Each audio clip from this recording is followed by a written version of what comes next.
Okay, so now let's go look. They say the total dividends is 745.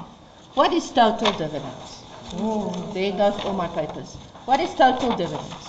Total dividends is interim and final. Interim, I will most probably find in my trial balance. Ne? Final is the balance of the shareholders for dividends in the trial balance, because that's the part that I still owe, which also means this is the part that goes to the face of the balance sheet. Now what are they giving me? They're giving me the total. So now I'm asking myself, did they give me any other information? So firstly, if I go look, I don't see shareholders there. They didn't give it to me. But what did they give me? Right at the bottom, they give me dividends on ordinary shares. And what did I just tell you? What is that? This is your interim dividend. So, this does not go to the income statement. This also don't go to the balance sheet. It goes to the note for retained income. Did they ask me that note? No. Where else will it go? Nowhere. But what does go into the face of the balance sheet? The final. But they didn't give me the final. But oh, guess what? I know the total less the interim is going to give me the final, which goes to the balance sheet face. There we go.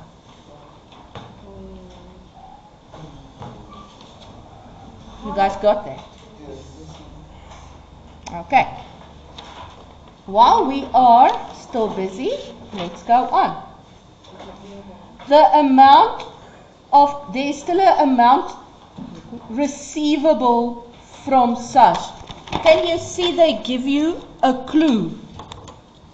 They tell you receivable.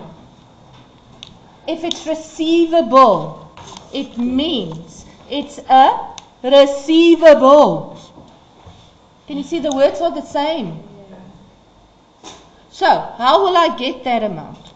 I told you yesterday, you're going to, on this side, put the trial balance amount. Because the trial balance amount tells you there, provisional tax payments.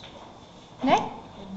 Then you're going to put your tax, which they didn't give you on the question paper, but they gave you on the answer sheet. There's the tax. So, you can now very clearly see that you paid more than what you owe.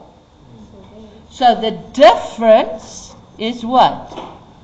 62,730, and the difference is a receivable. You can put it with trade and other receivables, or you can go and push in a little line and say there's SARS income tax and put it in. Next one. Is everybody happy? You still with me? So now if I look, last one, they say total capital employed. And what did I tell you? What is capital employed?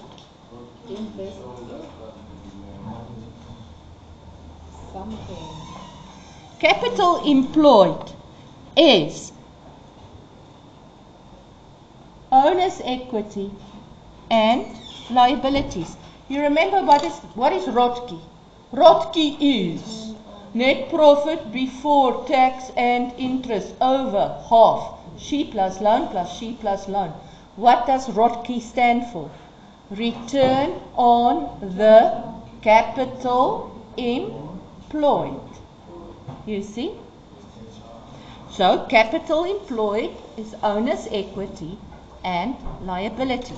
Now if I go look at my balance sheet, in other words, they are telling me if I take this total and this total, it will give me what?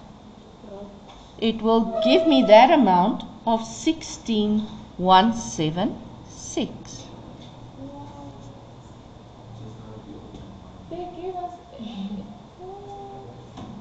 You hear me?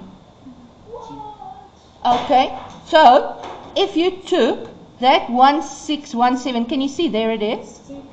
And you less the loan, can you see? You get the employed. Can you see it's 2 bagels? And everybody should get at least 1 bagel because you said 16 less something, or you took that 16. But I have to see that you minused it. You have to get both those bagels because you've done that.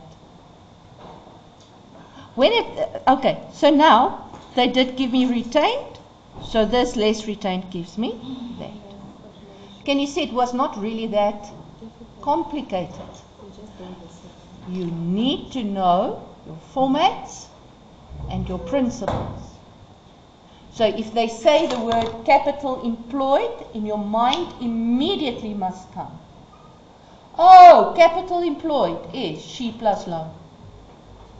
If I talk she, you must immediately say, oh, ordinary share capital and retained income. If I say final dividends, I know, oh, that's part with, if I add interim, I get total. Those are principles that you need to know. It's not, that is low order. You need to get your low order stuff perfect. And when you start with your paper, you make sure that all those low order stuff that you get it, that you get it, that you get it. And then you build on the more difficult, and then only do you start with the most difficult. Okay. Don't count on the most difficult to give you your marks. Count on the easy stuff. So I'm saying to you now, how are you going to lift your marks? You're going to start looking at your basics first. Because you guys are so... How many of you, when you start studying the income statement and you look at adjustments, now you look at these adjustments, you are now busy studying. I promise you, you're going to look at that one and say, oh yeah, that's easy. Yeah, this one. You're going to get stuck on this one when you study. Because this is the one that's going to give me marks. Please, stop focusing on the difficult. Go for the easy. Make sure that the easy ones is in your pocket. Don't just think, oh, I can do this. Oh, this is easy. Never be arrogant in your knowledge. Never be arrogant in that. Go test yourself if you really do understand it. Then you can be arrogant and like, yeah, I can do this. Backwards, upwards, downwards, sideways.